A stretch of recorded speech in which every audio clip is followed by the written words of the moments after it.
Hello friends, आज हम आपको एक कहानी सुनाने जा रहे हैं जिसका शीर्षक है पाप कहाँ जाता है। आइए फ्रेंड्स, हम सुनाते हैं वो कहानी। एक बार एक ऋषि ने सोचा कि लोग गंगा में पाप धोने जाते हैं तो इसका मतलब हुआ कि सारे पाप गंगा में समा गए और गंगा भी पापी हो गई।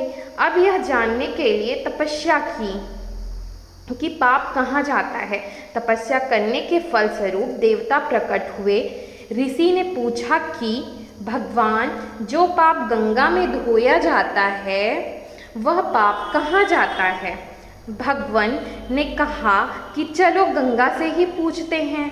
दोनों लोग गंगा के पास गए और कहा कि हे गंगे, जो लोग तुम्हारे यहाँ पाप धोते हैं तो इसका मतलब आप भी पापी हुई। गंगा ने कहा, क्यों पापी हुई? मैं तो सारे पापों को ले जाकर समुद्र को अर्पित कर देती हूँ। अब वे लोग समुद्र के पास गए। हे सागर, गंगा जो पाप आपको अर्पित कर देती है तो इसका मतलब आप भी पापी हुए। समुद्र ने कहा, मैं क्यों पापी हुआ? मैं तो सारे पापों को ले जाकर भाप बनाकर बादल बना देता हूँ। अब वे लोग बादल के पास गए और कहा, हे बादलों, समुद्र जो पाप को भाप बनाकर बादल बना देते हैं तो इसका मतलब आप पापी हुए। बादलों ने कहा, मैं क्यों पापी हुआ?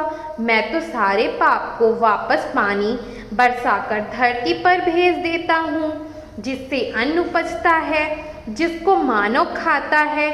उस अन्न में जो अन्न जिस मानसिक स्थिति से उगाया जाता है और जिस वृत्ति से प्राप्त किया जाता है, जिस मानसिक अवस्था में खाया जाता है, उसी अनुसार मानव की मानसिकता बनती है। शायद इसीलिए कहते हैं, जैसा खाए अन्न वैसा बनता मन। अन्न को जिस वृत्ति से प्राप्त किया जाता है और जिस मानसिक अवस्था में खाया जाता है, वैसे ही विचार मानव के बन जाते हैं।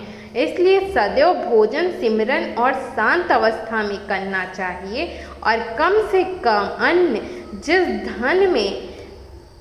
जिस धन से खरीदा जाए वह धन ईमानदारी एवं श्रम का होना चाहिए। इतना भी आसान नहीं है प्रभु की इबादत करना।